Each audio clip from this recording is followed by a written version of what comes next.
స్వయం కృషి లేకపోతే ఏమీ లేదు. మీరు వేడుకుంటే చదువు వస్తుందా? మీరు బాగా కష్టపడితే చదువు వస్తుంది. బాగా కష్టపడి చదువుకోవాలి. ఒక 5 నిమిషాలు ధ్యానం చేస్తాము. ఇది బౌద్ధ స్తూపం క్రీస్తపూర్వ 3వ శతమానంలో కట్టారు, అశోక మహారాజు కాలంలో. సో ఇక్కడ బుద్ధ ధాతులు పెట్టి బౌద్ధ భిక్షులు లోకానికి అంతా మంచిది కావాలని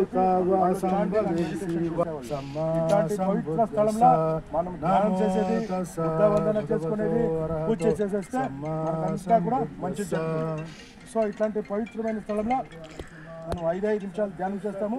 అందరూ కళ్ళు మూసుకోండి, చేయి ఇలా పెట్టుకున్నాను. ఫస్ట్ చేయి ఇలా పెట్టుకోండి. వీపు గొంతు నేరుగా ఉండాలి, వీపు గొంతు నేరుగా ఉండాలి. అందరూ కళ్ళు మూసుకోనాలి, కళ్ళు మూసుకోండి, అందరూ కళ్ళు మూసుకోండి, వీపు గొంతు నేరుగా పెట్టుకోండి.